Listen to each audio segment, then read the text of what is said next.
నమస్తే నేను Roja welcome to special debate. BC రిజర్వేషన్ల కోసం తాను కాంగ్రెస్ పార్టీపై పోరాడుతూ ఒత్తిడి తీసుకొచ్చానని జాగృతి అధ్యక్షురాలు కల్వకుంట్ల కవిత అన్నారు. కానీ బీఆర్ఎస్ లోని కొందరు నాపై దుష్ప్రచారం చేయించారని చెప్పారు. బహుజన తెలంగాణ కోసం పోరాటం చేస్తుంటే తనను బద్నాం చేసే కార్యక్రమాన్ని వారు కొనసాగించారన్నారు. హరీష్ రావు, సంతోష్ రావు ఇళ్లలో బంగారం ఉంటే బంగారు తెలంగాణ కాదన్నారు. బంగారు తెలంగాణ కేసీఆర్ ఇచ్చిన నినాదమే, దానిని సాధించాల్సిన బాధ్యత పార్టీ సభ్యులందరిపై ఉందన్నారు. తాను అదే మాట్లాడినా నాపై కుట్ర జరిగిందని చెప్పారు. తెలంగాణ భవన్లోనే తాను ప్రెస్ మీట్ పెట్టి ఈ కుట్రలపై వివరించిన కేటీఆర్ పార్టీ వర్కింగ్ ప్రెసిడెంట్ గా ఇంతవరకు తనతో మాట్లాడలేదని వాపోయారు. 103 రోజులైనా బాధ్యతగా ఏం జరిగిందని తనను అడగలేదని, ఓ మహిళా ఎమ్మెల్సీకే తనకే ఇంతటి కుట్రలు జరిగితే మిగతా వారి పరిస్థితి ఏంటి అని ప్రశ్నించారు కవిత.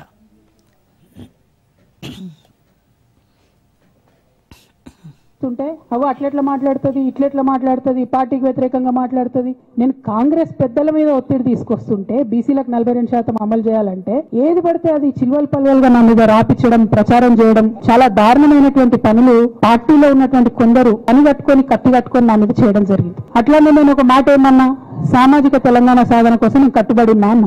మళ్ళీ తప్పేముంది, భౌగోళిక తెలంగాణ వస్తే సరిపోతుందా? బంగారు తెలంగాణ కావాలని కేసీఆర్ గారు ఇచ్చిన నినాదమే కదా. బంగారు తెలంగాణ అంటే ఏంది? హరీష్ రావు ఇంట్లో బంగారం అంటే, సంతోష్ రావు ఇంట్లో బంగారం అంటే బంగారు తెలంగాణ అవుతుందా? కాదు కదా. ప్రతి ఒక్క సమాజం బాగుంటేనే బంగారు తెలంగాణ అవుతుంది. నేను అదే కదా మాట్లాడినా. దానికి ఇష్టం వచ్చినట్టు నా మీద స్టోరీ లేపిస్తే నేను భవన్ లో పోయి కూర్చొని బాజాప్తా, ఎక్కడో కాదు, బయట ప్రెస్ మీట్ పెట్టలేదు, ఏ ప్రెస్ క్లబ్ లో పెట్టలేదు, డైరెక్ట్ గా తెలంగాణ భవన్, నా ఆఫీస్ అండి, నా పార్టీ భవన్ లో పోయి కూర్చొని నేనేం చెప్పినా, నా మీద కుట్రలు జరుగుతున్నది, నా మీద విష ప్రచారం జరుగుతున్నది అని చెప్పిన. నేను రామన్నను బుజ్జగించి గడ్డం పట్టుకొని అడుగుతాను, అన్న నీ చెల్లెని, ఒక మహిళా ఎమ్మెల్సీని మన పార్టీ ఆఫీస్ లో కూర్చొని నా మీద కుట్రలు జరుగుతున్నాయని నేనంటే, మీరు వర్కింగ్ ప్రెసిడెంట్ గా ఉన్నారన్నా, ఫోన్ చేయరా అన్న, నాకు ఏమైంది బేటా, ఎందుకు బాధపడుతున్నాను, ఫోన్ చేయరా? ఇది ఎప్పుడు జరిగిన ఇన్సిడెంట్? లేక లీక్ కాకముందు ప్రొఫెషనల్ సెటప్ లో ఒక పొలిటికల్ పార్టీలో ఒక మహిళా ఎమ్మెల్సీ భవన్ లో కూర్చొని నా మీద కుట్రలు జరుగుతున్నాయంటే మీరు మాట్లాడిందా అన్న? 103 రోజులు అయిపోయిందన్న ఇవాళకి. ఒక్క మాట మాట్లాడిందా?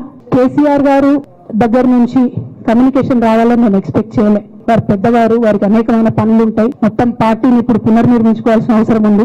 తెలంగాణకు జరుగుతున్నటువంటి అన్యాయాన్ని వారు ఎప్పటికప్పుడు దిశానిర్దేశం చేయాల్సిన అవసరం ఉంది. కానీ వర్కింగ్ ప్రెసిడెంట్ గారి దగ్గర నుంచి ఫోన్ రాకపోవడం మాత్రం ఒక మాట అనిపించింది నాకు.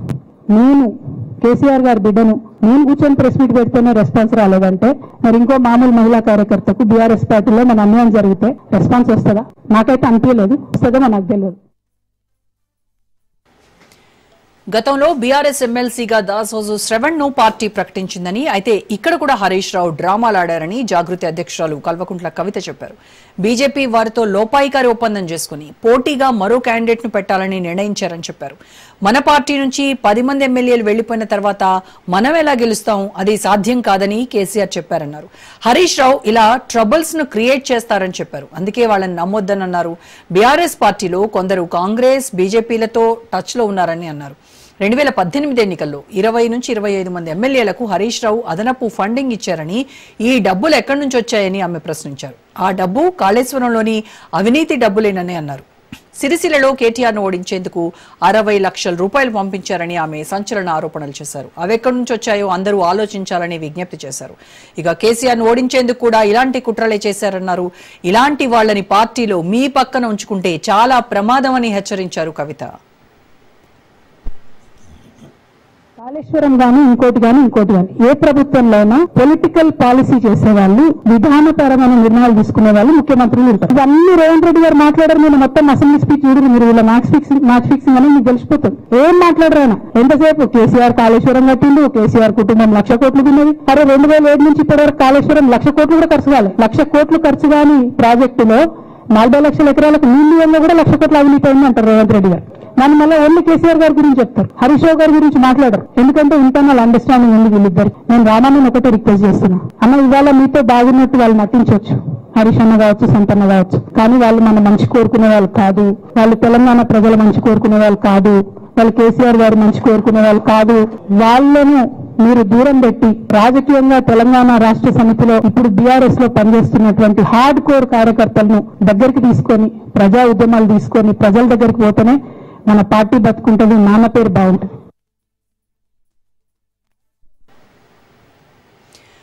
హరీష్ రావు రేవంత్ రెడ్డిలు ఒకే ఫ్లైట్ లో ఢిల్లీకి వెళ్లొచ్చిన తర్వాతే తనపై కుట్రలు ప్రారంభమయ్యాయని జాగృతి అధ్యక్షురాలు కవిత ఆరోపించారు. తాము నికార్సుగా కొట్లాడుతున్నాం కాబట్టే తమపై కేసులు అవుతున్నాయని, హరీష్ రావు మీడియాను మేనేజ్ చేస్తూ కేసులు లేకుండా బయటపడుతున్నారని చెప్పారు. కాబట్టి ఆయనపై ఎలాంటి కేసులు కావటం లేదన్నారు. ఆయన పాల వ్యాపారంపై ఆరోపణలు వచ్చినా 2 రోజుల్లోనే పక్కదారి పట్టించారని గుర్తు చేశారు. హరీష్ రావు గారికి నేను సూటి ప్రశ్న వేస్తున్నా. ఈ రాష్ట్ర ముఖ్యమంత్రి రేవంత్ రెడ్డి గారు కూడా నేను సూటి ప్రశ్న వేస్తున్నా. నా మీద కుట్రలు ఎప్పటి నుండి ప్రారంభమైంది? ఎప్పుడైతే హరీష్ రావు గారు, రేవంత్ రెడ్డి గారు ఒకే ఫ్లైట్ లో హైదరాబాద్ నుండి ఢిల్లీకో, ఢిల్లీ నుండి హైదరాబాద్ లో ఒకే ఫ్లైట్ లో వాళ్ళిద్దరు ప్రయాణం చేసి వచ్చినప్పుడు హరీష్ రావు గారు రేవంత్ రెడ్డి గారు కాలు పట్టుకుని సరెండర్ అయినాక ఈ కుట్రలు స్టార్ట్ అయింది. నా మీద ఈ స్టోరీలు స్టార్ట్ అయింది. మా కుటుంబాన్ని విడగొట్టాలనేటటువంటి కుట్ర స్టార్ట్ అయింది. నేను ఛాలెంజ్ చేస్తా ఉన్నా, రేవంత్ రెడ్డి గారు మీరు చెప్పండి, ఆ ప్రయాణం జరిగిందా జరగలేదా? హరీష్ రావు గారు మీరు చెప్పండి, ఒకే ఫ్లైట్ లో మీరు రేవంత్ రెడ్డి గారితో కలిసి వచ్చిందా రాలేదా? ఆ తర్వాత నుండి నా మీద కుట్రలు జరుగుతున్నాయా లేదా? సరెండర్ అయింది మీరు. ప్రతి ఒక్క విషయంలో దాదాపు ఒక 7-8 ఇష్యూస్ ఉన్న ఇన్సిడెంట్స్ ఉన్నాయండి. అఫీషియల్ పిఆర్ఓ ట్వీట్ చేస్తాడు, Congress party official PRO tweet చేస్తాడు, ముఖ్యమంత్రి గారు పిఆర్ఓ ఈ పాల వ్యాపారంలో అవినీతి జరిగిందని తెల్లారు 2-3 పేపర్లలో వస్తుంది, 3వ రోజుకి మాయమైపోతుంది. అదే కేటీఆర్ గారినేమో 3 సార్లు విచారణ పేరుతో పిలిచి వేధిస్తారు. అంటే కేసీఆర్ కుటుంబం నికార్సుగా బరిగీసుకొని కాంగ్రెస్ పార్టీతో రేవంత్ రెడ్డితో కొట్లాడుతున్నాం కాబట్టి మా మీదనేమో కుట్రలు జరుగుతాయి, మా మీదనేమో కేసులు పెడతారు. మీ మాత్రం 1 or 2 days హెడ్లైన్స్ వస్తే తర్వాత న్యూస్ గాయబోతుంది. ఎన్ని జరగలే చెప్తాను హరీష్ రావు గారి విషయంలో. ఫస్ట్ పాల వ్యాపారం మీద ఏమొచ్చినాయి ఆరోపణలు? ఆనాడు బీఆర్ఎస్ పార్టీ గవర్నమెంట్ లో SC, ST, BC హాస్టళ్లకు Harish Rao గారి పాల వ్యాపారం నుంచి పాలు సప్లై చేసిరనే ఆరోపణలు అయోధ్య రెడ్డి గారు ట్వీట్ చేసిరు. గతం 2 రోజులు పోయిన ఆరోపణ. ఎందుకు? సరెండర్. నెక్స్ట్ ఒక అభియోగం చేసిరు ముఖ్యమంత్రి గారు, రంగనాయక్ సాగర్ దగ్గర ఆయన ఫామ్ హౌస్ ఉంది, అది ప్రభుత్వ భూమి కబ్జా చేసిందని. 1 day headline, 3rd day news గాయబ్. No case, nothing. కేటీఆర్ పరిస్థితి ఏంటి? ఎన్ని కేసులు పెట్టిరు కేటీఆర్ అని మీద? ఎన్నిసార్లు పిలిచింది విచారణకు?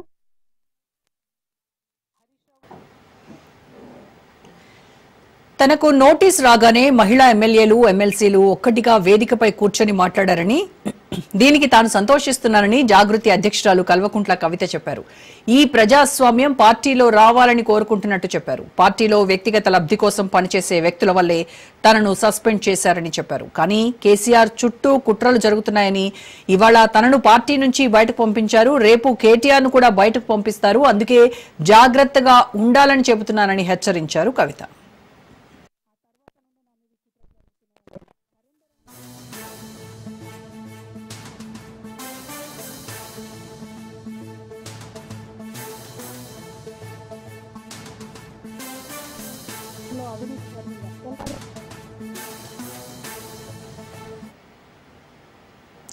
తన ప్రాణం ఉన్నంత వరకు కేసీఆర్ కు హాని జరగాలని కోరుకోనన్నారు కవిత. కేసీఆర్ బిడ్డగా పుట్టడం తన అదృష్టమని కవిత చెప్పారు. 2014 నుంచి తాను పోరాటంలో ఉన్నానని, అధికారంలోనే ఉన్నా లేకున్నా తాను ప్రతిపక్ష నేతలాగే ఉన్నానని చెప్పారు.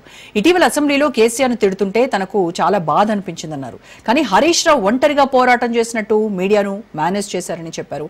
సో బీఆర్ఎస్ పార్టీలో కవిత ఈ రోజు మాట్లాడినటువంటి ప్రెస్ మీట్ కి సంబంధించి, అలాగే జరగబోయేటువంటి పరిణామాలు ఏ రకంగా ఉంటాయనే దానిపై పూర్తి విశ్లేషణ అందించడానికి మనతో జాయిన్ అవుతున్నారు ప్రముఖ రాజకీయ, సామాజిక విశ్లేషకులు, senior journalist Bandaru Rammohan Rao garu. Good afternoon sir. Good afternoon Raja garu. నమస్కారం. నమస్కారం సార్. సో రామ్మోహన్ రావు గారు, ఇవాళ కవిత మాట్లాడినటువంటి ప్రెస్ మీట్ మీరు ఫాలో అయ్యారు. సో మొత్తానికి పార్టీ సభ్యత్వానికి, అలాగే ఆవిడ ఎమ్మెల్సీ పదవికి కూడా రాజీనామా చేశారు.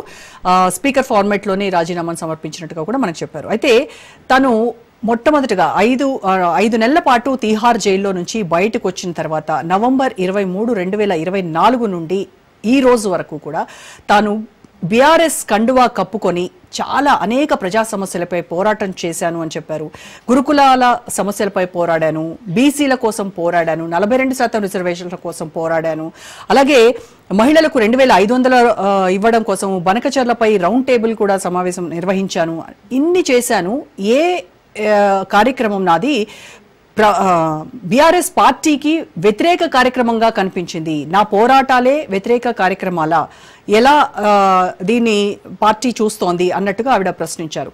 సో నిజంగానే ఆవిడ బీఆర్ఎస్ జెండా కప్పుకొని ఈ పోరాటాలన్నీ చేస్తే మరి ఎందుకు బీఆర్ఎస్ పార్టీ వ్యతిరేక కార్యక్రమాలకు పాల్పడుతోంది, పార్టీ నిబంధనలను అతిక్రమించి మాట్లాడుతున్నారు అని ప్రొజెక్ట్ చేస్తుందంటారు బీఆర్ఎస్ పార్టీ? రోజా గారు మీకు అట్లాగే రాజ్ న్యూస్ ప్రేక్షకులకు నమస్కారం. దీన్ని కొంచెం భావోద్వేగ సమస్యగాను కుటుంబ కథాచిత్రంగా చూడాల్సిన అవసరం లేదు. ఈ ప్రజలకు సంబంధించిన అంశం. ఎవరెవరి ప్రైవేటు బతుకు వారి వారి సొంతం, పబ్లిక్ కు నిలబడితే ఏమైనా అంటాం టామ్ టామ్ టామ్ టామ్ అనాల్సి శ్రీ మహాకవి శ్రీశ్రీ. అట్లాగే ఇది అస్తిత్వ పోరాటం ద్వారా అస్తిత్వ బావుటాగా ఎగరవేసిన జెండా టిఆర్ఎస్ పార్టీ అయితే అందులో వీళ్ళందరూ వ్యక్తుల పార్టీగా మార్చుకున్నారు.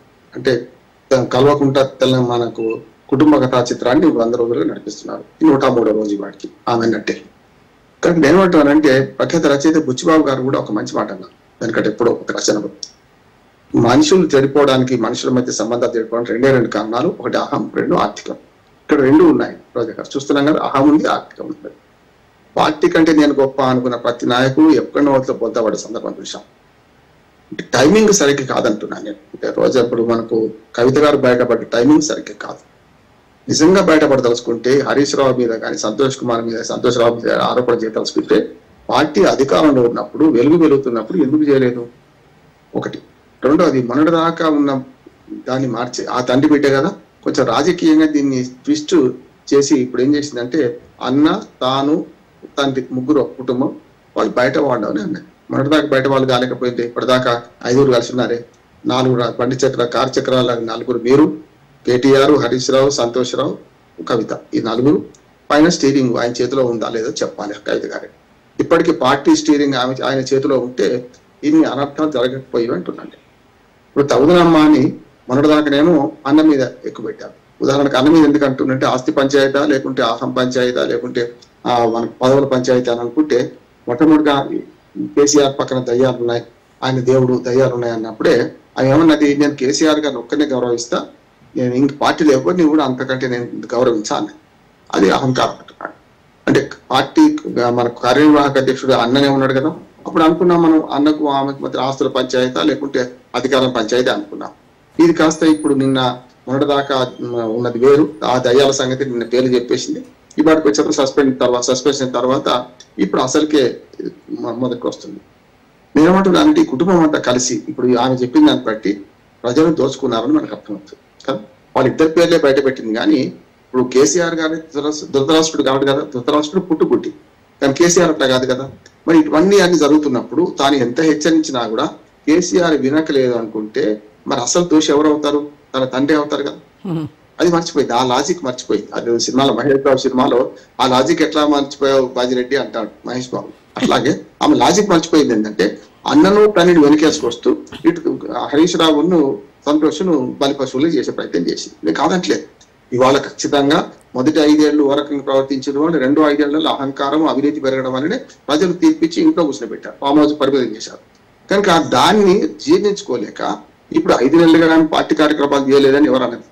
కానీ ఆమె ఎక్కడ బయటపడాలి, ఎప్పుడు బయటపడాలి అనేది టైమింగ్ సరైనది కాదంటున్నాను.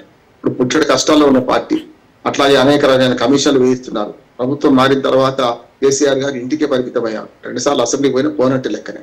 ఇటువంటి పరిస్థితులలో తాను ఏం సాధిద్దాం అనుకోని అంటే కవిత పార్టీ నుంచి బయటకు రావడము కాళ్ళ మీద పడుతుంటారు కదా.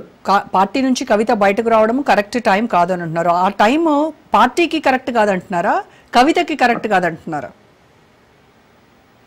రెండింటికి, ఇద్దరికి కూడా కరెక్ట్.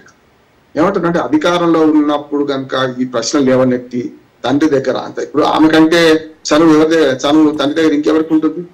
మీరు హరీష్ రావు లేని చనువు కూడా ఆమెకు ఉంటది కదా. పోనీ చాలాసార్లు ఒక మాట చెప్తాను, మన కుటుంబాల్లో కూడా తండ్రికి భయపడ్డ కూతుళ్ళు కానీ కొడుకులు కానీ ఏం చేస్తారు, తల్లి ద్వారా వయా మీడియా పోతారు కదా. అటువంటి అప్పుడు ఆమెకు అన్ని రకాలుగా అది ఆ స్వేచ్ఛ ఉంది. ఇప్పుడు తండ్రి గుణాలను, తండ్రి యొక్క రూపురేఖలను కూడా చాలా మందికి బిడ్డలకు అదృష్టం అంటారు. తండ్రి కళ్ళు ముక్కు అట్లా వస్తే ఒక రకంగా చెప్పానంటే కేటీఆర్ కంటే కేటీఆర్ తల్లి పోలికలు ఎక్కువ అనుకుంటే మనకు కవిత గారికి తల్లి పోలికలు ఎక్కువ ఉంటాయి. ఒక రకంగా చెప్పాలంటే మీరు ఇద్దరిని చూడండి, హావభావాలు కానీ ఇవన్నీ ఒకటే ఉంటాయి. కనుక అట్లా చూసుకుంటే ఇది ప్రైవేట్ ఆస్తులు.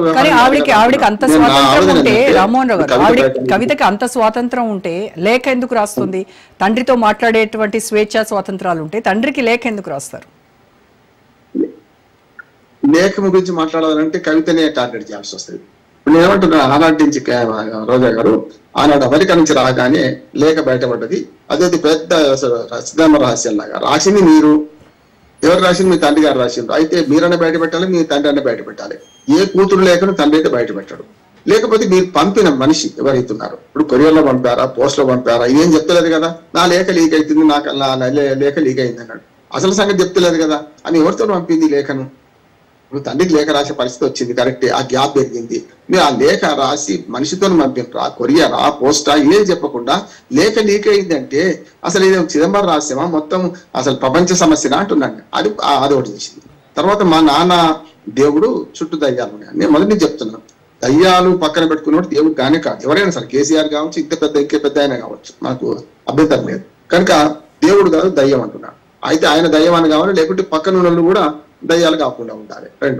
రెండోది ఏంటంటే, ఆమె తర్వాత అమెరికా పోయినప్పుడే, ఇప్పుడు గతంలో పాపం తెలుగుదేశం పార్టీలో ఆగస్టు సంక్షోభాలు వచ్చేవి. అట్లానే ఇప్పుడు దీనికి కూడా ఏమవుతుందంటే, ఇప్పుడు అమెరికా సంక్షోభం అంటుందండి. అమెరికా సంక్షోభాలు వస్తున్నాయి ఈ పార్టీలో. రెండోసారి అమెరికాకి వెళ్ళినప్పుడు తను సింగరేణి కాంగ్రెస్ కార్మిక సంఘానికి గౌరవాధ్యక్షురాలుగా ఉన్న తీసేయడం జరిగింది, కుప్పలీశ్వర్ గారిని పెట్టడం జరిగింది. వచ్చిన తర్వాత కూడా నేనేమంటున్నాను, తండ్రితోని కానీ అంటే అడ్జస్ట్ చేసుకొని పొమ్మట్లేదు.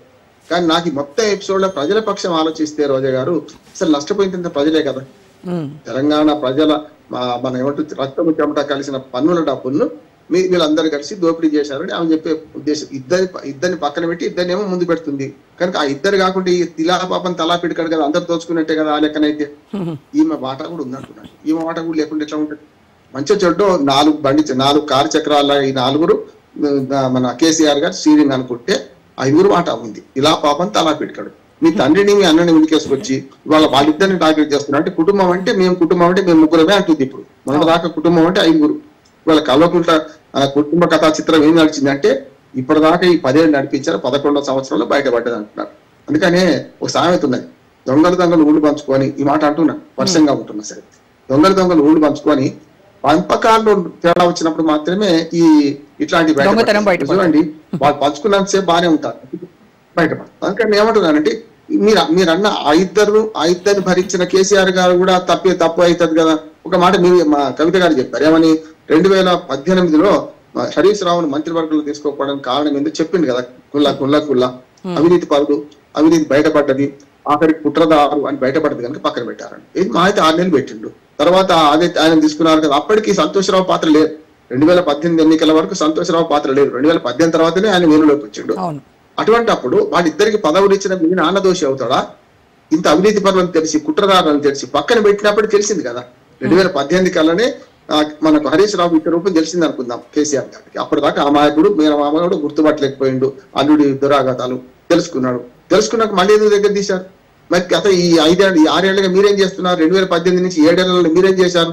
దాన్ని హెచ్చరిస్తున్నా వినకపోతే మీరు అప్పుడే బయటపడాలి కదా. అంటే మీరు సేఫ్ సైడ్ కూర్చున్నంతసేపు మీకు బాగుంది. మీరు ఇవాళ పార్టీ నాకు విలువిస్తలేదనో, పార్టీ నన్ను పక్కన పెడుతుందని తెలుసుకున్నాకంటే కదా. ఇంకొక మాట వింటూ మీ ఎంట్రోలు చెప్పారు, మహిళలకు ఇవాళ స్వేచ్ఛ వచ్చిందని. అసలు మీ జాగృతి పార్టీలో మీకు స్వేచ్ఛ ఉందా? మీరు మహిళలకు స్వేచ్ఛ ఇచ్చారా? ఇప్పుడు ఇవాళ కూడా ప్రెస్ మీట్ ఎవరున్నారు? చుట్టూ ఇటుపక్క అటుపక్క అంత మగవాళ్ళే ఉన్నారు. వెనుక 2 ఆడవాళ్ళు కనపడుతున్నారు, వాళ్ళు ఎవరు కనీసం తెలియదు కూడా కదా.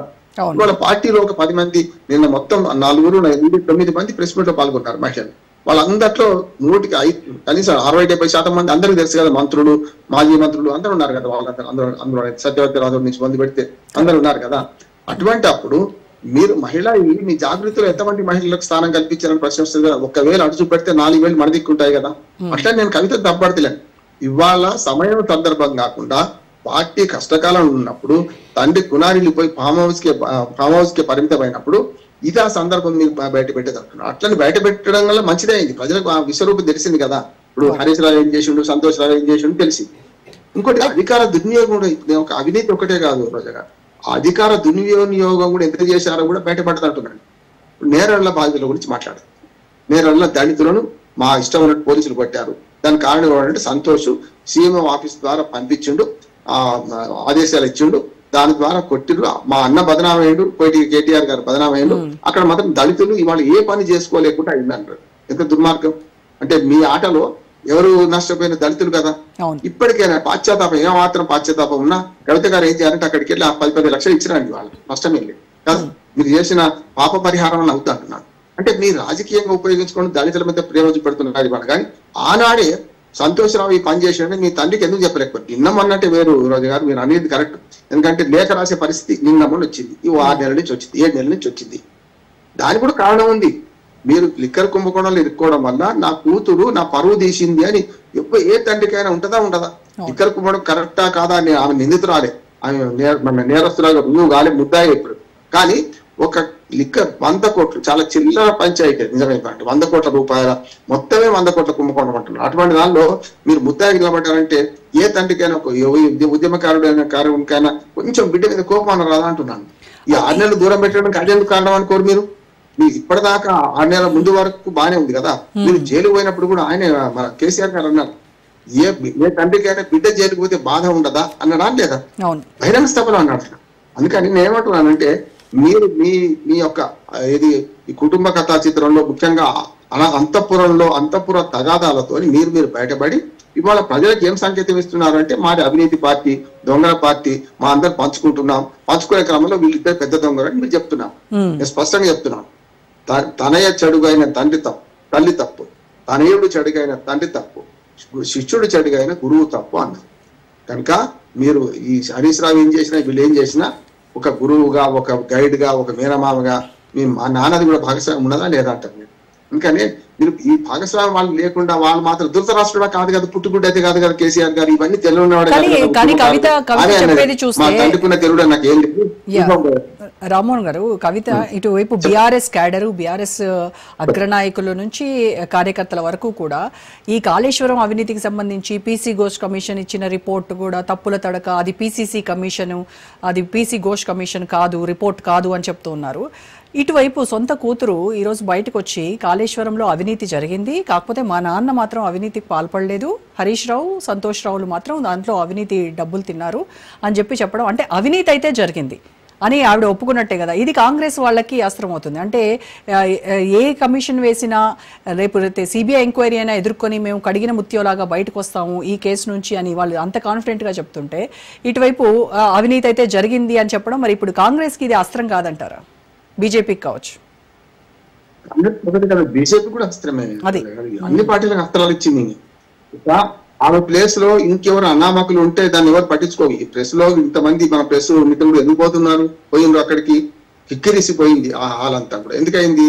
ఆమె కేసీఆర్ కూతురు కావడమే, ఇంకొక అర్హత వేరే లేదు ఆమెకు. వేరే ఎమ్మెల్సీ కానీ ఎంపీకి కానీ చాలా మంది ఉన్నారు కదా. ఈటల రాజేంద్ర గారు పోయినప్పటికీ దీనికి తేడా ఉందా లేదంటారా?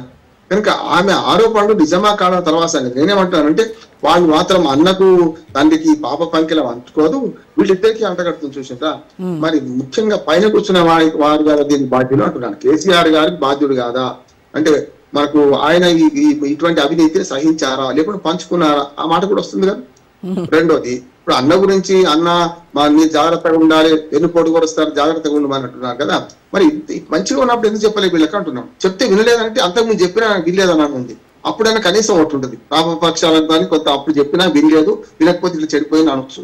కనుక ఇవన్నీ ఇప్పుడు ఆరోపణలు చేస్తున్నాయన్నీ కూడా తమ నెలవులు తప్పిన దమమిత్రుల శత్రుల గురు గదావసమతి శతకం. నాకు నిజంగా ఈ శతకాలు ఇవన్నీ కూడా చిన్నప్పుడు నేర్చుకుని ఇవాళ అప్రాపరేట్ గా దీనికి మనకు వస్తున్నాయి అంటున్నాను.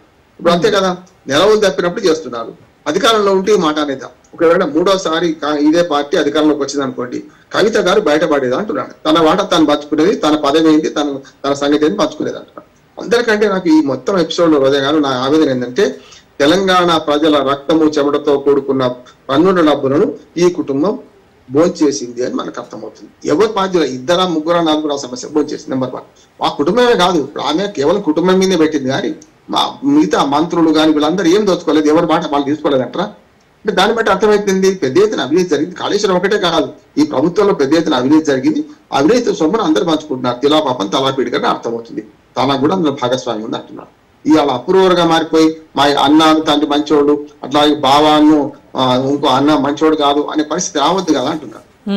కవిత గారు ఆవేదన అంతా కూడా తన కుటుంబం తను గుర్తు పెట్టిందని నేను అంటున్నాను. మీ భాగవతం మాకెందుకు అంటున్నాను.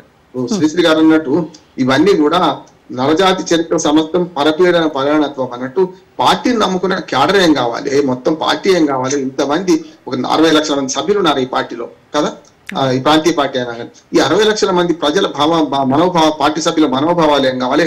మీరు అనుకొని మీరు బయట పెట్టుకొని మీరు కడుపు చుంచుకొని కాళ్ళ మీద పడేసుకొని ఇవాళ పార్టీని ఏ స్థితికి తీసుకుపోతున్నాను అంటారు కదా ప్రజలైతే, కార్యకర్తలు అయితే అంటారు కదా.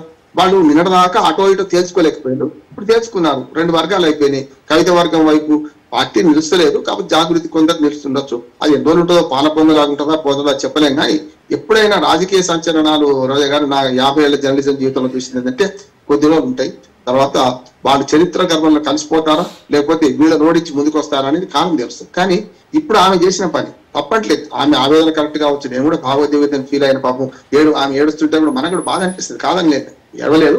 తండ్రికి దగ్గర కూతురు కనుక నేను చాలా గంభీరంగా ఉన్నది, ఎక్కడ కూడా తోడ్పాటు పడలేదు. ఆ తండ్రి గుణాలు చాలా వచ్చినాయి ఆమెకు. కానీ అది వేరు అంటున్నాను, మన చరిస్మా వేరు, మన కుటుంబ వారసత్వం వేరు. కానీ ఆమె లేవనెత్తిన అంశాలలో మన ప్రజలకు అర్థమైంది ఏంటంటే ఈ కుటుంబము ప్రజల సొమ్మును స్వాహా చేసింది అని అర్థమైంది.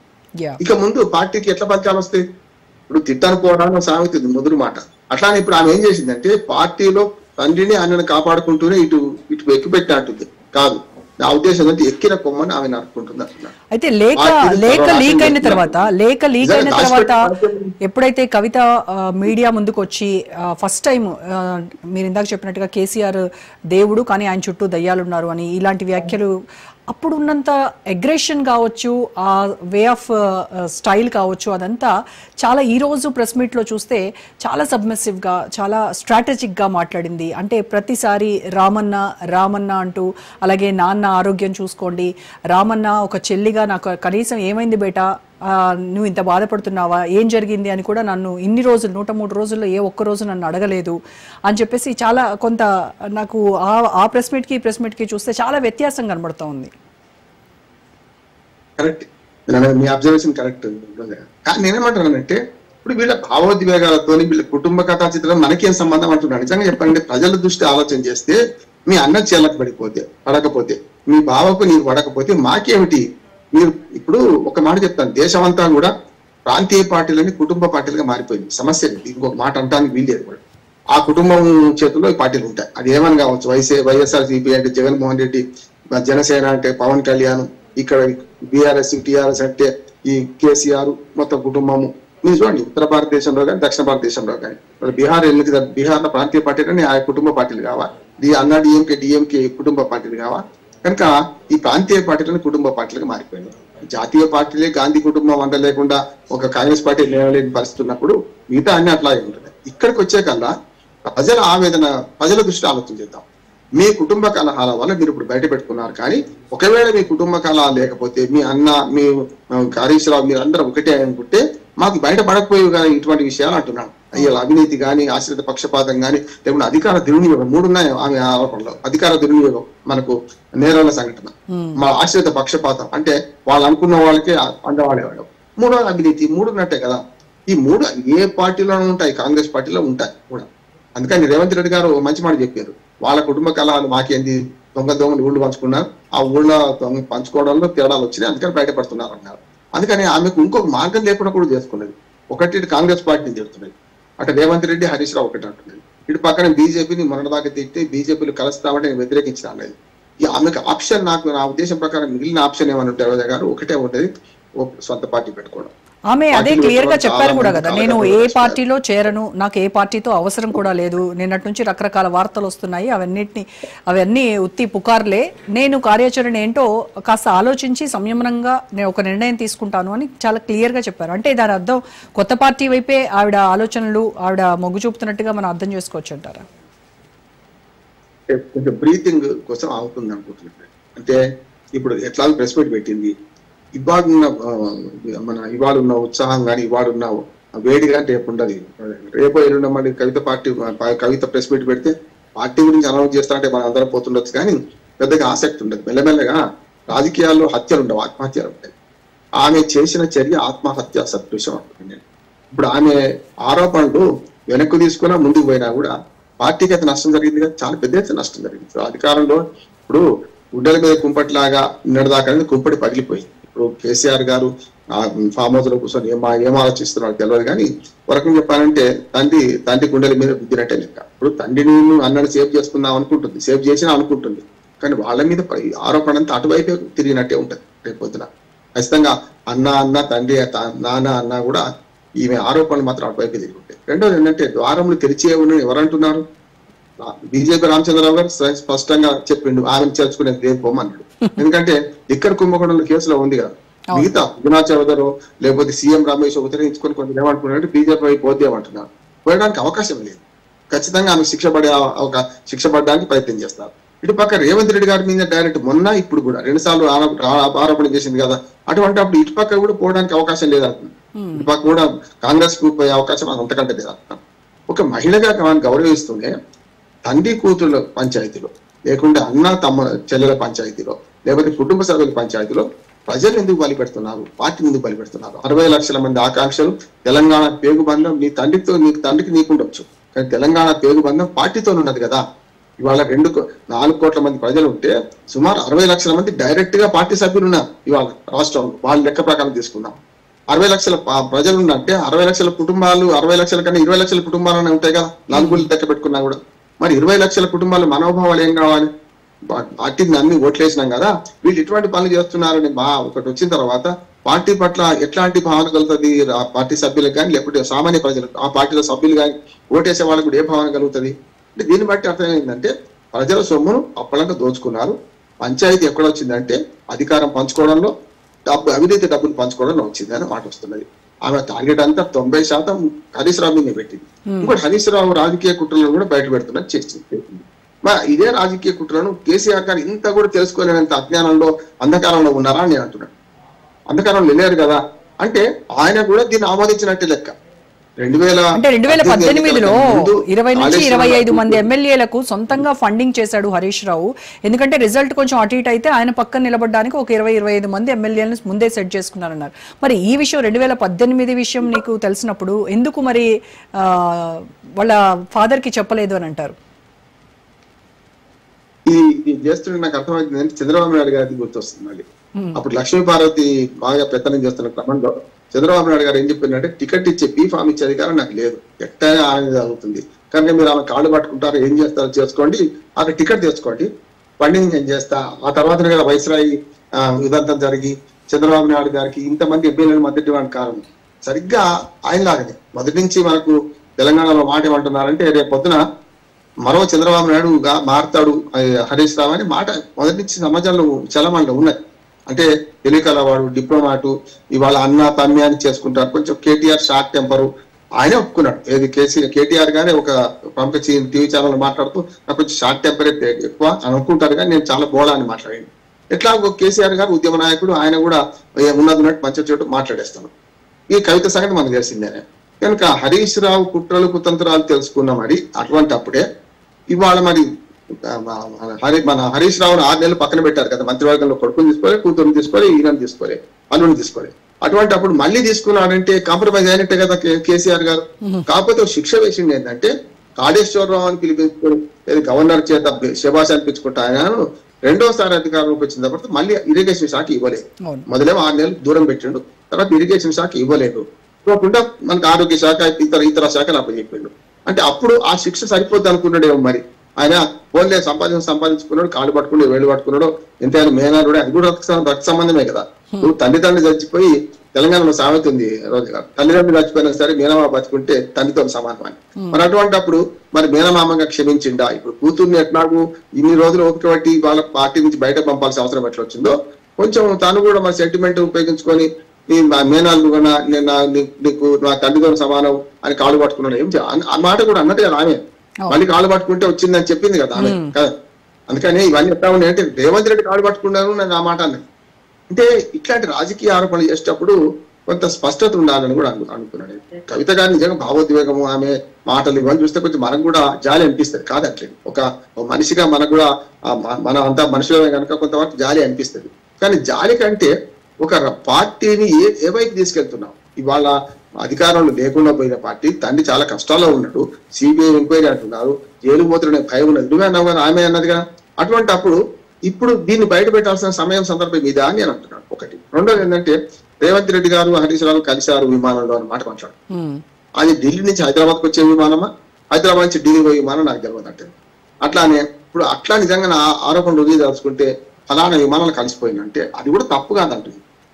ఒక మాట చెప్తాను, అసలు ఆ విమానంలో కలిసిన దగ్గర నుంచే కవిత పైన కుట్రలకి అక్కడ నుంచే స్టార్ట్ అయినాయి అని చెప్పారు. విమానంలో కలిసి వీళ్ళు ఏం మాట్లాడుకున్నారో మొత్తానికి రేవంత్ రెడ్డి కాళ్ల మీద పడి ఆయన పాల వ్యాపారం మీద ఉన్నటువంటి కేసులు ఏవో 2-3 రోజులు పెద్ద హెడ్ లైన్ లాగా వచ్చాయి తప్ప ఆ తర్వాత కేసు ఈస్ గాన్, ఇంకా అంతే, అంతా గప్చుప్ అన్నట్టుగా మాట్లాడారు. కరెక్టే కదా. ఇప్పుడు ఆయన స్పెషల్ విమానానికి పోలే. ఇప్పుడు రేవంత్ రెడ్డి గారు ముఖ్యమంత్రిగా ఉన్నప్పుడు స్పెషల్ విమానంలో పోతే ఆ విమానంలో వీరు ఎక్కారంటే వాళ్ళు ఇద్దరే ఉండొచ్చు కదా. అదైతే స్పెషల్ విమానం అవునని చెప్తారు. కానీ ఒకటి. రెండోది, కలిసి ప్రయాణించడం తప్పెట్లయితే అంటున్నాను. ఇప్పుడు నిన్నగాకుండా వరదల ప్రజలను పరామర్శించడానికి బండి సంజయ్ కేటీఆర్ పోయిండు. పోగా నన్నా బాగున్నావా నేను అడిగిండు. ఆయన చెవులో ఇదే చెప్పిండు, మనకి ఉండాలి కదా. మరి ఆ చెవులో చెప్పింది మొత్తం కేటీఆర్ ను బండి సంజయ్ కుట్ర చేసిందంటే ఎట్లుంటారు? ఇప్పుడు వాళ్ళు మన కాకతాళికి ఎదురుపడ్డప్పుడు రాజకీయ పక్షాలు నాయకులు వీళ్ళు శత్రువులు కాదు కదా ఆ రోజేగా కదా, శత్రువులు అయితే కాదు కదా, మాట్లాడుకుంటారు. మరి తప్పేంది అంటారు. అంతేందుకు రేవంత్ రెడ్డి గారు ఎదురుపడ్డారు అనుకోండి కవిత గారికి. కవిత నమస్తే అన్న అంటదా అనదా, లేకుంటే ఆమె నమస్తే అక్క అంటాడా అనడా, ఏదో ఒకటి దాన్ని పరస్పరం పలకరించుకుంటారు కదా. అంటే వాళ్ళు ఇద్దరు ఒకటేనట. ఇవన్నీ మట్టి మాట. అంతేందుకు నిన్న మనకు వైఎస్ రాజశేఖర రెడ్డి గారి వర్ధంతి సభలో షెడ్యూల్ రాగానే చాలా ఉల్లాసంగా పాపం రేవంత్ రెడ్డి నా సీటు ఖాళీ ఉంది అక్క రాండి కూర్చోండి అని కదా అనడా లేదా. అందుకని నేను ఏమనండి, అట్లా పరస్పరం గౌరవాభిమానాలు పుచ్చుకోవడం సంస్కారం అది. అందుకని ఆమె ఏమన్నది, ఆ విమానంలో ఇద్దరే స్పెషల్ విమానంలో పోయి వచ్చినట్టు వేరు విషయం. కాకతాళీయంగా విమానాలు చాలా మంది కలుస్తుంటారు, మనం మాట్లాడుతుంటాం. నాకు కూడా ప్రముఖులు చాలా మంది విమానాలు కలిసి పక్క సీట్లో కూర్చుంటారు, మాట్లాడతాం, ఏమన్నా నష్టం ఉన్నది. కనుక ఇక్కడ ఆమె ఆరోపణల అక్కసంతా కూడా హరీష్ రావు, సంతోష్ ఎక్కువ వాటా దోచుకున్నారు. నేను కుండ బదులు కూడా చెప్తాను, ఎక్కువ వాటా దోచుకున్నారు. వాళ్ళిద్దరి కంటే మా అన్న మా అత్త అంటే అమాయకులు, బదనా వీళ్ళు భరిస్తున్నారు, డబ్బులు వాళ్ళు చేసుకున్నారు అన్నారు. నిజంగా చెప్పానంటే వీళ్ళు అధికారంలోకి వచ్చినప్పటి నుంచి కవిత ఆస్తులు కూడా ఎంక్వైరీ చేయాలంటున్నారు. ప్రభుత్వం ఏం చేయాలంటే, అవినీతి ఆరోపణలు వీళ్ళు బయటపడ్డారు కదా, మొత్తం కాళేశ్వరం ఒకటే కాదు, ఇక మొదటి నుంచి వీళ్ళకున్న ఆస్తులను ఎంక్వైరీ చేయాలి. ఆ దమ్ము ఏ ప్రభుత్వానికి లేదు. రేవంత్ రెడ్డికి ఉండదు, బీజేపీ అధికారంలోకి వచ్చినా ఉండదు. ఎందుకంటే వీళ్ళందరూ దొంగలే కనుక ఈ మాట అంటున్నారు. స్వతంత్రంగా ఉన్న కొంచెం ఎక్కువ అత్యోక్తాన్ని అంటున్నారు. ఎందుకంటే వీళ్ళందరూ ఎవరి ఆస్తులు వాళ్ళు సంపాదించుకుంటారు. అధికారంలో ఉన్నప్పుడు ఖచ్చితంగా ఎవరి వాళ్ళు సంపాదించుకుంటున్నారు. అందరికి తెలిసిన సత్యమే. అవినీతి కంటే పార్టీ విధానాలు ఏం చేస్తున్నాయి, పార్టీ ప్రజల అభివృద్ధికి ఏం కృషి చేస్తున్నది, ఏ పథకాలు మంచివి, ఏ పథకాలు చెడ్డవి, ఇది విశ్లేషణ చేసుకోవాలి మనం. ఇక్కడ ఏమవుతుందంటే వాళ్ళ కుటుంబ తగాదా మొత్తం ప్రపంచ తగాదా, ఈ ప్రపంచం సమస్య అయిపోయింది మనకి. అదే సమస్య అది కాదు. ఇప్పుడు వాళ్ళ కుటుంబ తగాదనే ఇదంతా కూడా. కుటుంబ తగాదాలో మొత్తం మీద బయటపడ్డారు. అందరూ అవినీతి పనులు తేలుతున్నది. ఓరు అవినీతికి సమర్థించే వాళ్ళు, అవినీతి సృష్టి చూడనట్టుకునే వాళ్ళు, కొందరు అవినీతిలో భాగస్వామ్యం. ఇప్పుడు ఆయన ఏం చేసింది, కత్తితో పొడిచిన వాడి సంగతి చెప్తుంది. పొడిస్తే చూస్తూ ఉండుకున్నవాడు, లేకుంటే పొడిపించడానికి ప్రయత్నం చేసినవాడు. కాన్స్పిరసీ పెద్దది కదా, అది అడిగేది చెప్తున్నాను. మీరు నేరం చేసిన కంటే నేరం చేయించినందుకు గొప్ప పెద్ద నేరస్తులు అంటున్నాం. ఇవాళ కేసీఆర్ గారు దేవుడే అనుకుంటే మరి ఇటువంటి ఘోరాలు జరుగుతుంటే ఆయన చూస్తూ ఊరుకున్నాడు. లేకపోతే తెలిసినా కూడా మళ్ళీ మనం క్షమించుండు అంటే మరి ఆయన కూడా తెలంగాణ సమాజానికి ద్రోహం చేసినట్టు లెక్క కదా. మీ అన్న గాని, తండ్రి గాని, మీరు గాని ఈ 7 ఏళ్ళుగా ఎందుకు మాట్లాడలేదు అనే సమస్య వస్తుంది కదా రాజా గారు. ఇప్పుడు హరీష్ అవినీతి బయటపడ్డది. మొన్నటి ఎన్నికల్లో కూడా హరీష్ రావు ఒక నెంబర్ గేమ్లు అటు ఇటు అయితే మనం అధికారం రావాలంటే కొంత చెయ్యాలని చెప్పి ప్రతిపక్ష పార్టీలకు కూడా సహాయం చేసిండు అంటున్నారు. చూసిండు కదా, ప్రతిపక్ష పార్టీల వాళ్ళకు కూడా సహాయం చేసిండు అంటున్నారు. అంతేందుకు మా గజ్వేల్ నియోజకవర్గం నుంచి వంటేరు ప్రతాప్ రెడ్డి అంతకుముందే నిజమే ఆయన అన్నమాట. ఆయన హరీష్ రావు తన మామను ఓడించి డబ్బులు పంపిండు, నాకు ఇస్తానని చెప్పిండు. ఇప్పుడు మాట మార్చి ఆయన ప్రెస్ మీట్ పెట్టి అట్లా కాదు, ఏదో నేను ఆరోపణ చేయాలని అనుకోను అన్న, నేను బట్టకాల్సి మీద వేసిన ఆయన చెప్తున్నాడు. పార్టీలో ఉన్నాడు కనుక అప్పుడు కాంగ్రెస్ పార్టీలో ఉన్నాడు. అంటే వీళ్ళందరూ కూడా పార్టీలను షర్టులు, అంగీలు, ప్యాంట్లు, షర్ట్లు మార్చినట్టు మార్చేస్తున్నారు. చూస్తున్నాం కదా. ఇప్పుడు మొన్నటిదాకా బీఆర్ఎస్ లో చాలా విరవీగిన వాళ్ళందరూ వాళ్ళ కాంగ్రెస్ లో ఉన్నారు. చూస్తున్నాం మనం. మొన్నటిదాకా అధికారం అనుభవించిన వాళ్ళందరూ కూడా ఇప్పుడు అలాగే కదా. పోచారం శ్రీనివాస్ రెడ్డి గురించి పోచారం శ్రీనివాస్ రెడ్డి ఎక్కడి నుంచి వచ్చాడు, ఎంత సంపాదించాడు? ఆయన కాదమ్మ, పోచారం శ్రీనివాస్ రెడ్డి కాదు. ఆమె మనకు ఆయన వేరే ఇంకో శ్రీనివాస్ రెడ్డి, ఆయన అట్లా పోచంపల్లి శ్రీనివాస్ రెడ్డి. చాలా మంది అదే అనుకున్నారు, కన్ఫ్యూజన్. ఈయన పోచారం శ్రీనివాస్ రెడ్డి గారేమో లక్ష్మీపుత్రుడు, ఇవాళ కాంగ్రెస్ పార్టీలో ఫిరాయించున్నాడు. మొన్నదాకా బాన్సువాడ, ఇప్పుడు బాన్సువాడ ఎమ్మెల్యే బీఆర్ఎస్ నుంచి గెలిచిండు. కానీ పోచంపల్లి శ్రీనివాస్ రెడ్డి ఇద్దరు బాన్సువాడ ఆ ప్రాంతానికి కనుక మోకిలా దగ్గర ఒక విల్లా ప్రాజెక్ట్ చేస్తున్నారు మెగా కృష్ణారెడ్డితో కలిసి. 750 కోట్ల అది మొత్తం వెంచారు. 750 కోట్ల మరి అటువంటిప్పుడు ఇన్ని వేల కోట్లు తెలంగాణ సమాజం మీద ప్రజల రక్తము చెమటం దోచుకున్నట్టే కదా ఈ పార్టీలన్నీ కూడా. ఏవైనా సరే ఇప్పుడు లేదా ఇప్పుడు కూడా అభివృద్ధి అంటున్నారు. వాళ్ళే ఆ పార్టీ కాదు, ఇవాళ కాంగ్రెస్ వచ్చిన 2 ఏళ్ల నుంచి ఆ ట్యాక్స్ అంటున్నారు, ఆ ట్యాక్స్ ఈ ట్యాక్స్ అంటున్నారు కదా. నేను దాని లోపలికి పోతలేను. కానీ ఇవాళ ఆమె చెప్పిన విషయాలు ఏంటంటే రాజకీయ రంగంలో ఇంత కుళ్ళు కుతంత్రం ఉన్నది అని అందరికీ తెలిసింది. కానీ అవినీతి రంగంలో కూడా ఈ కుటుంబం అట్లా పంచుకునే దానిలో గొడవ వస్తుంది అనే మాట మాత్రం అది చాలా పెద్దది అంటున్నాం. రైట్. అయితే ఇక మాజీ రాజ్యసభ సభ్యుడు సంతోష్ రావుని ఆవిడ చిరంజీవి, ప్రభాస్ వంటి వాళ్లతో హరితహారం అని చెప్పేసి కేసీఆర్ గారు స్టార్ట్ చేస్తే దాన్ని గ్రీన్ ఇండియా ఛాలెంజ్ అని చెప్పేసి ఈళ్లతో మొక్కలు నాటించి వాళ్ళతో ఫోటోలు దిగి అది ఒక పెద్ద పబ్లిసిటీ చేసి అడవుల్ని కొట్టేయాలనేటువంటి పెద్ద ప్లాన్, ఒక పెద్ద స్కెచ్ చేశాడు సంతోష్ రావు అని చెప్పారు ఆవిడ. అంటే మరి ఈవిడ కూడా ఆ గ్రీన్ ఇండియా ఛాలెంజ్ లో పార్టిసిపేట్ చేసి ఉంటారు. బీఆర్ఎస్ లీడర్లు చాలా మంది, మిగతా అన్ని పార్టీల వాళ్ళు ఆయన సవాల్ విసిరినప్పుడు, ఛాలెంజ్ చేసినప్పుడు వచ్చి చాలా మంది మొక్కలు నాటారు కదా. ఈమె కూడా పాల్గొన్నారు. మీరు అనేది మంచి గుర్తు చేశారు. ఈమె కూడా పాల్గొన్నారు. అంటే కలిసి ఉన్నప్పుడు లేవు లోపాలు, బయటపడిన లోపాలు విడిపోతే అన్ని బయటపడతారు. రామ అంటే భూత అవుతుంది. అందుకని ఇద్దరు స్నేహితులు విడిపోక ముందు ఏం లోపాలని ఎదుటివాడిది మంచిగా అనిపిస్తుంది. ముఖం వంకర ఉన్న, ముక్కు వంకర ఉన్న బాగానే అనిపిస్తుంది. కానీ విడిపోయిన తర్వాత అన్ని ప్రతి మాట కూడా తప్పే అనిపిస్తుంటది. అందుకని అదే జరుగుతుంది. ఇప్పుడు సంతోష్ రావును టార్గెట్ చేసింది 10%, 90% హరీష్ రావును టార్గెట్ చేసి మొత్తం అంతా 10% లో కూడా ఈ హరితహారాన్ని పెద్దగా ఆరోపణ కూడా కరెక్ట్ కాదంటున్నాను. కాకపోతే ఆమె కొందరితో కలిసి నేను మోకీలాలో వ్యాపారం చేస్తుందని చెప్పి అట్లా అనుకుంటే మరి ఇంకా ఇప్పుడు ఎందుకంటే కేటీఆర్ తో గొడవ లేదు. షంబీర్పూర్ రాజు కేటీఆర్ ఒకటి బినామీ, కేటీఆర్ బినామీ షంబీర్పూర్ రాజు అని ఒక మాట అంటుంటారు. చాలా వరకు మన రాజకీయాల్లో మనం వింటుంటాం. అంటే అది ఎంతవరకు నిజం అనేది అది మనం ఆరోపణ చేసి ఊరుకుంటే లాభం లేదు కానీ అంటుంటారు. మరి షంబీర్పూర్ రాజు గురించి కూడా ఇంకో మాట్లాడుతుండొచ్చు. మా అన్నకు ఆయనే బినామీ అంటుండొచ్చు. కాబట్టి చెప్పలేం కదా. కనుక ఇవన్నీ చూస్తే కేసీఆర్ మంచోడు, మిగతా అంతా చెడిపోయింది అనే మాట తప్పు. కేసీఆర్ గారు ఇవన్నీ చూస్తూ ఊరుకుంటున్నాడంటే ఆయన కూడా పెద్ద నేరస్తుడే అవుతారు. ఆమె ప్రకారం కాకపోవచ్చు కానీ మనందరి సమాజం ప్రకారం మాత్రం ఆయన కూడా నేరస్తులు అవుతారు. కేటీఆర్ పక్కన పెడతాం. కేటీఆర్ అంటే కేసీఆర్ ఏం చెప్తే చేస్తున్నాను అనుకున్నాం. కొద్దిసేపటికి ఇప్పుడు బామరుడు కలిసి అనుకుందాం. ఇప్పుడు హరీష్ రావు కేటీఆర్ కలిసిన తర్వాత ఇంకొక మాట చెప్తాను. మరి అందుకే ఎప్పుడు అయితే కోపం వచ్చిందంటే మా నాయకుడు ఏది చెప్తే అది చేస్తా, మా మామ ఏం చెప్తే అది చేస్తా, మా నాయకుడు కేసీఆర్ గారు ఆయన ఎవరిని పెట్టినా అంగీకరిస్తా అని ఎప్పుడైతే కేటీఆర్ ను ప్రెసిడెంట్ చేస్తామనే ఆలోచన వచ్చిందో అప్పుడు దాన్ని పూర్తిగా సమర్థిస్తూ హరీష్ రావు గారు మాట్లాడారు. పూర్తిగా కేటీఆర్ కు ఏ పదవి చెప్పినా అంగీకరిస్తే నాకు ఏం అభ్యంతరం లేదు, 2వ స్థానంలో 3వ స్థానంలో ఎక్కడున్నా ఉంటాను, నాకు ఏం లేదు అని హరీష్ రావు. అప్పటి నుంచి వచ్చింది అసలు వీళ్ళిద్దరి మధ్యన. అంటే ఎక్కడైతే బెడిసికొట్టిందంటే బావతోని కలిసి పనిచేసింది. మీరన్నా సంతోష్ రావుతో కలిసి పనిచేసింది. మనకు హరితహారంలో కూడా మా నాన్న ఆశయం చాలా పెద్దది కానీ మరి ఆ ఆశయమే కొనసాగించింది రాజ్యసభ సభ్యుడిగా. ఒకటేంటంటే గతంలో 2014 నుంచి అంటే 2001 నుంచి 2014 దాకా పార్టీ అధికారం లేకముందు హరీష్ రావు గారి పిఏగా అన్ని రకాలు వ్యవహరించింది కదా. ఎప్పుడైతే మంత్రి అయిందో అప్పటి నుంచి కొంత సైట్ ట్రాక్ అయ్యి మిగతా ఆ పనులన్నీ వేరే వాడు చేసినారు. అయితే 2018 తర్వాత కదా ఎంట్రీ ఎవరిది? ఇప్పుడు సంతోష్ రావు ఎప్పుడు ఎంట్రీ? After 2018 elections. అంతకుముందు లేడు సంతోష్ రావు. ఎవరో కూడా మనకి ఎవరు తెలియదు. రాజ్యసభ సభ్యత్వం ఇచ్చేదాకా కూడా పెద్దగా ఆయన పదవులు కట్టపెట్టలేదు. కానీ సీఎంఓను ఉపయోగించుకొని అధికారాన్ని ఉపయోగించుకున్నా అనేది ఒకటి ఉన్నది. దానిలో కూడా నాకు తెలిసి మన మిత్రులు చెప్తుంటారు కానీ విభీషణులు ఉంటారు కదా పార్టీలో కూడా, వాళ్ళు అన్నది ఏంటంటే 2018 తర్వాత సంతోష్ రావు పాత్ర పెరిగితే ఆఖరి కేటీఆర్ కూడా కోపం వచ్చింది. అంటే ఇప్పుడు మనం చూస్తుంటాం కదా, మన గణపతి నవరాత్రులు నడుస్తుంది, వినాయక నవరాత్రులు నడుస్తున్నాయి. శివున్నే స్వయంగా లోపలికి పోనీయలేదు కదా ఏది గణపతి. కనుక అట్లానే ఒక దేశంలో హరీష్ రావు, కవిత, అట్లా కేటీఆర్ గారు కూడా ఈ ముగ్గురు కూడా సంతోష్ రావు బాధితులు అంటున్నారు. మా పెదనాన్న పడుకున్నాడు ఇప్పుడు లేవాడు అని వీళ్ళని కలవడానికి కూడా అంగీకరించిన సందర్భాలు ఆయన చేసిండు అని ఆరోపణ ఉంది. అట్టి వర్గాల్లో ఒకటి ఉంది. కనుక అట్లా కూడా సంతోష్ రావు మీద కొంచెం కోపం పెంచుకోవచ్చు కదా. సంతోష్ రావు ఆయన ఏం చేసిండు?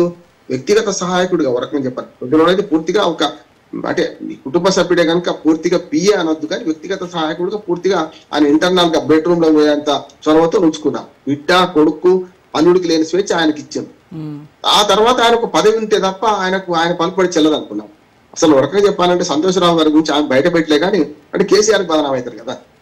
వసూళ్ల పర్వంలో కూడా ఆ కొడుకు, అల్లుడు బదనాం అయితే రేపు మంత్రి పదవులు ఉన్నారు కదా, వీళ్ళు రేపు పొద్దున రాజకీయ జీవితం పాడైద్దని చెప్పి ఈ సంతోష్ రావును కొంత ఉంచుకున్నారు. కొంతవరకు ఇటువంటి వసూళ్ల వ్యవహారంలో అనే మాట కూడా వస్తున్నది. అది సినిమా రంగం నుంచి కావచ్చు, మిగతా రంగాల నుంచి కావచ్చు, రియల్ ఎస్టేట్ వ్యాపారం నుంచి కావచ్చు, ఇవన్నీ పార్టీ ఫండ్ పేరు మీద దేని పేరు మీద తీసుకోవడానికి కూడా వీళ్ళని ఏది సంతోష్ను వాడుకున్నారు. సంతోష్ ఏ మాట మాట్లాడినా రేపు పట్టుబడ్డాను అనుకో సంతోష్, నేను చెప్తావా సంతోష్ తప్పుడు జైలుకు పోతాడు సంతోష్ అంటాం అంతే. అంటే తప్పించుకోవడానికి వీలుగా సంతోష్ను ఒక క్వశ్చన్ గా వాడుకున్నారు, లేకుంటే ఒక పనిముట్టుగా వాడుకున్నారని ఒక ఆరోపణ ఉంది.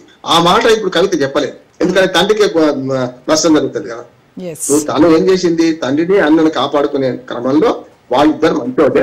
మీ దాకా వస్తే కష్టం హరీష్ రావు, మీ ఇప్పుడు రేపు పొద్దున నన్ను టార్గెట్ చేసిండు, రేపు నిన్ను టార్గెట్ అన్న రావన్నా నీకు టార్గెట్ చేస్తారు, రేపు మన నాన్నగారికి కష్టం వస్తుంది అన్న. అందుకని కోట కూడా బద్దలైంది.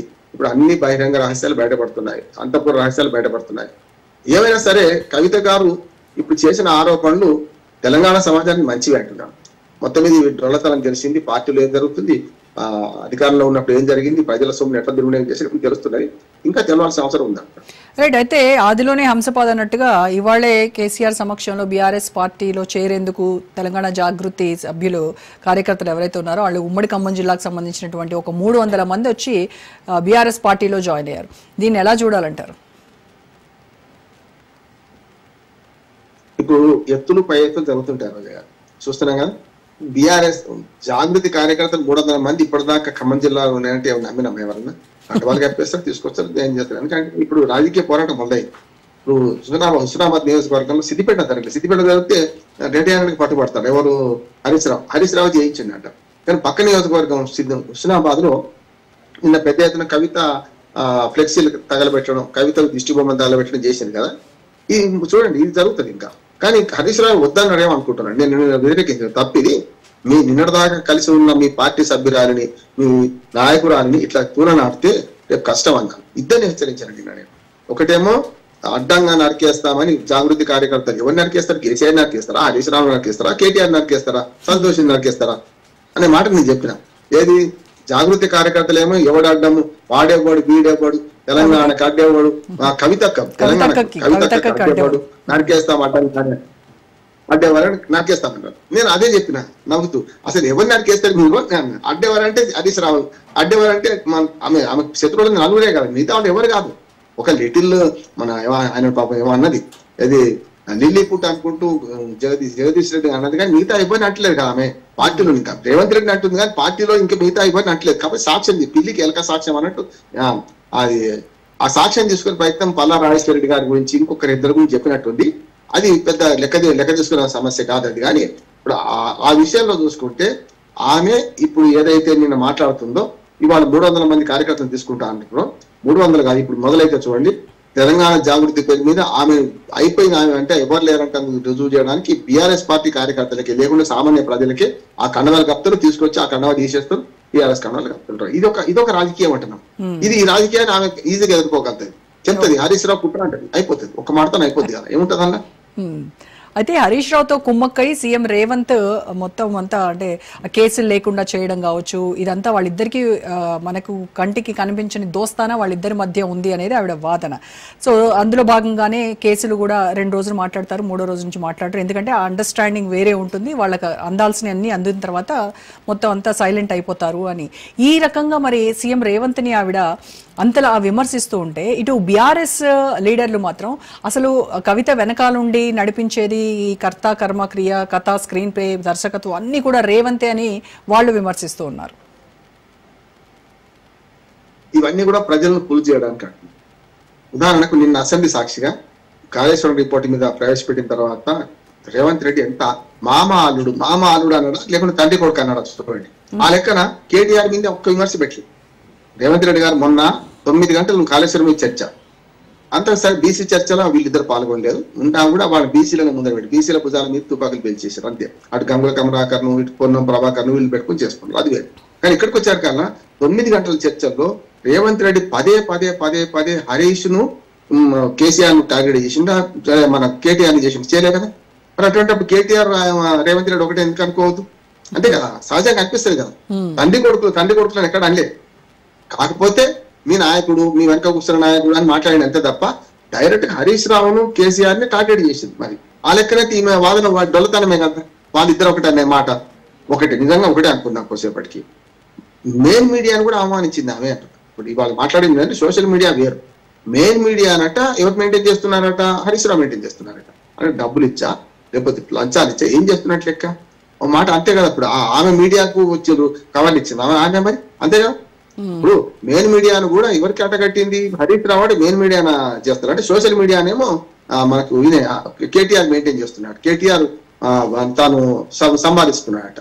అంటే ఏమన్నట్టు మీడియాను కూడా అవమానించినట్టే కదా. మరి మీ వార్తలు కూడా కవర్ చేస్తున్నారు మీడియా, మరి అప్పుడు ఏమన్నట్టు ఎవరికి ఇస్తున్నట్టు మీరు కూడా మరి మీడియాను అంటే సోషల్ మీడియా వాళ్ళిద్దరు చెరపటి పంచుకున్నారు, మీరు రెండింటిని మెయింటైన్ చేస్తున్నట్టే కదా. ఇప్పుడు కవితకు చూడండి సోషల్ మీడియాలో మంచి విమర్శలు వస్తున్నాయి, మంచి సమర్థనలు రెండు వస్తున్నాయి. చూడండి సోషల్ మీడియా చూస్తే నేను చాలా తక్కువ చూస్తా, కానీ ఇప్పుడు తప్పనిసరి చూడాల్సి వస్తుంది, మా కోసం అయినా చూడాల్సి వస్తుంది. అందుకని ఇప్పుడు ఈ రెండింటిని మీరు మెయింటైన్ చేస్తున్నారని ప్రశ్న ఒకటి వస్తుంది కదా. 1,000 అడుగు చూపెడితే 4,000 వెనక్కు తిరుగుతాయి. అట్లాని ఇప్పుడు ఇవాళ అవినీతి గురించి ఇవాళ మాట్లాడకుండా 2018 తర్వాత, ఇప్పుడు ఆమె సిరిసిల్ల ఎట్లా చెప్పొస్తుంది 2018 తర్వాత చెప్పుకొస్తున్నది కదా. మరి 2018 తర్వాత పార్టీ అధికారంలో ఉంటే అప్పుడు మాట్లాడితే వేరే ఉంటుంది, పోనీ అది పక్కన పెట్టండి. ఇప్పుడు మూడోసారి కనుక మొన్న చావు తప్పి కన్నులోటమైనట్టు పూర్తిగా 60-50 సీట్లతో బీఆర్ఎస్ అధికారంలోకి వచ్చింది అనుకోండి, ఎంఐఎం మద్దతుతో వచ్చింది అనుకోండి, ఈ మాట ఇప్పుడు మాట్లాడేదా అంటున్నాను. అంటే ఆ వ్యక్తిగత విలువల కోసం, వ్యక్తిగత పదవుల కోసం, వ్యక్తిగత అహంకారం కోసం పార్టీని ఎందుకు నాశనం చేస్తున్నారు, పార్టీ పరువు ఎందుకు తీస్తున్నారు అనే మాట పార్టీ కార్యకర్తల నుంచి వస్తుంది కదా. అందుకని ఇప్పుడు కవిత మీద తిరగబడడానికి, పార్టీ కార్యకర్తలు తిరగబడడానికి కారణం ఏంటంటే మంచి చెడ్డో మా పార్టీలో ఏదో జరిగింది, తప్పు జరిగింది, అవినీతి పనులు ఉన్నారు ఆయన బయట పెట్టడం వల్ల ఎదుటి వాడికి మీరు అన్నట్టు అస్త్రాలు ఇచ్చినట్టే కదా. రోజు గారు బీజేపీకి నువ్వు కాంగ్రెస్ అస్త్రాలు ఇచ్చినట్టే కదా. అందుకనే నేను కోదండరామ్ గారు అన్న మాటతో ఏకీపిస్తున్నాను. కోదండరామ్ గారు మంచి మాట చెప్పారు, ప్రొఫెసర్ కోదండరామ్ గారు. ఆయన ఏమన్నారంటే ఇప్పుడు కవిత ఎండార్స్ చేస్తే అవినీతి ఉన్నట్ట, కాళేశ్వరంలో కవిత ఎండార్స్ చేయలేకపోతే అవినీతి లేదా? కాళేశ్వరం కమిషన్ ఉంది, ఈసీ ఘోష్ కమిషన్ ఉంది, విజిలెన్స్ కమిషన్ రిపోర్ట్ ఉన్నది, ఎన్డీఎస్ఏ రిపోర్ట్ ఉన్నది, ఇతర చాలా రిపోర్ట్ ఉన్నాయి కదా. అవి బేస్ చేసుకుని మేము పోవాల్సిందే. కానీ ఈ కవిత అన్నది కనుక ఆవు చూసిన కుడుమ అంటే పండుగ, నాకు కవిత అన్నది కనుక ఉన్నదంటే శాంటిటీ కవిత అంటే వస్తుందా? కాకపోతే ఏంటంటే మీ వాళ్ళే మిమ్మల్ని విమర్శిస్తున్నారు, మీ వాళ్ళే బట్టబయలు చేస్తున్నారు కదా అంతఃపుర రహస్యాలను, ముఖ్యంగా కాళేశ్వర అవినీతిని అని చెప్పడానికి మనకు వస్తుంది. రాజకీయంగా వాడుకోవచ్చు, కానీ ఆమె అనంత మాత్రాన అవినీతి ఉన్నది కాదు, ఆమె అనకపోతే అవినీతి లేదని కాదు. ఎగ్జాక్ట్లీ. అయితే తెలంగాణ రాజకీయం ఇంత రంజుగా ఉంది, సొంత పార్టీలోనే లుకలుకలు బీఆర్ఎస్లో, ఇటు ప్రధాన పార్టీలు అయినటువంటి కాంగ్రెస్, బీజేపీ ఎవరి విమర్శలు ప్రతి విమర్శలు ఎవరి రాజకీయం వాళ్ళు చేస్తుంటే తగుదునమ్మా అని ప్రజాశాంతి పార్టీ అధ్యక్షుడు కేఏ పాల్ ఎంటర్ అవుతారు. ఆయన కవితని ఇన్వైట్ చేస్తారు, నా పార్టీలో వచ్చి జాయిన్ అవ్వండి, జూబ్లీహిల్స్ ఉప ఎన్నికల్లో పోరాడదాము, మీరు బీజేపీ వదిలిన బాణం కాదు అని నిరూపించుకోవాలనంటే మీరు నా పార్టీలో జాయిన్ కావాలని చెప్తారు. ట్రంప్ క్యాంప్ వస్తుంది మనకి ఎప్పుడు కూడా. ఎందుకంటే కేఏ పాల్ గారు ఏం లేదు, ఇప్పుడు ఆయన దగ్గర డబ్బులు ఉన్నాయి, ఈ విదేశానికి తోడైతే రాజకీయం తోడు కాదు. ఇప్పుడు డబ్బులు ఒక్కడే సరిపోవు పార్టీ పెట్టడానికి కానీ పార్టీ నడపడానికి కానీ. కనుక ఆయన డబ్బులున్నా ఈయన దగ్గర చరిస్మా ఉన్నది. మంచి చోటు కేసీఆర్ కూతురుగా ఆమె చెప్పినట్టే, కేసీఆర్ కూతురు కాకపోతే నాకు ఏం విలువ ఉన్నది, నేను కేసీఆర్ కూతురుగా గర్విస్తున్నా, నాకు ఆ విలువ ఈ పదవులు వచ్చినా ఈ పదిపాడు వచ్చినా ఆయనతోనే అన్నది కదా. ఇప్పుడు ఇది కావాలి ప్రజాశాంతి ఆయనకి అన్న పోదు, పైసలు పోదు. కానీ తెలంగాణ జాగృతి ద్వారా ఆమెకు ఒక చిన్న సలహా ఇస్తున్నాడు మన మీడియా ద్వారా. ఏమంటున్నానంటే వాళ్ళ రైతులు కష్టపడుతున్నారు, ఇప్పుడు ఎట్లా రేవంత్ రెడ్డి తిట్టింది అటుపక్క బీజేపీకి పోదానంటుంది, కనుక రైతులు యూరియా కష్టాలు ఉన్నాయి, మొదలు ఉద్యోగం మొదలు పెట్టండి, అట్లా వరద సహాయం చేయండి. అట్లాగే ఆమె ఎవరైతే బాధితులు అయిపోయినారో పాపం, ఇది మన నేరగా బాధితులు అంటుంది కదా, వాళ్ళ దగ్గర పరామర్శించండి. దళితులు వాళ్ళు పరామర్శించి మా సంతోషం, మా అన్నగారు చేసిన పొరపాటు సీఎం ఆఫీస్ నుంచి మా నాన్నకు తెలవకుండా అనాలి, తప్పదు, మా నాన్నకు తెలవకుండా మిమ్మల్ని కొట్టించిండు కనుక మీకు పరిహారం ఇస్తున్నా, మేము ఏ పని చేసుకోలేరు, అలా కుటుంబానికి 10 లక్షలు 5 లక్షలు 1 లక్ష ఆమె స్తోమత తగ్గట్టు ఇచ్చిరా మనకి. అదన్నా కనీసం డబ్బులు పరిహారం కాదు, ఎప్పుడు కూడా కొన్నిటికి అడ్వకేట్ గా చెప్తున్న కొన్నిటికి పరిహారం కాదు. రేపు చేస్తే రేపు చేయబడ్డ మహిళకు 1 కోటి రూపాయలు ఇచ్చినా దానితో సమానం కాదు. ఇదే అని అంటున్నాను. దళితులు దీపాలు కొట్టించి మందు నువ్వే పడతా అంటే మందన్నం పెట్టు అంటున్నాను. నీకు మళ్ళీ కొట్టింది నిజమే కదా, చేసింది మీ పార్టీలో ఉన్న ఒక పెద్దాన్ని చేయించిండు కనుక మరి దీనికన్నా పాప పరిహారం, పశ్చాత్తాపానికన్నా మించిన శిక్ష లేదు, పరిహారానికి మించిన నగదు పురస్కారం లేదు కదా. 7-8 దళిత కుటుంబాలు ఉన్నాయట, పోండి మా అన్నగారు చేయలేని పని నేను చేస్తున్నానండి ఇచ్చిరండి. కానీ ఇప్పుడు పోదు, ఎందుకు పోదు, అన్నకు వ్యతిరేకమైంది కదా, అన్న చేయలేని పని ఏం చేస్తున్నాను అంటారు కదా. రేపు ఆ సిరిసిల్ల నియోజకవర్గం కోల్పోను, వేరే అదే సిద్దిపేట అయితే గ్యారెంటీ పోతుంది. సిద్దిపేట నియోజకవర్గం ఈ పని జరుగుంటే హరీష్ రావు వ్యతిరేకంగా గ్యారెంటీ పోతుంది.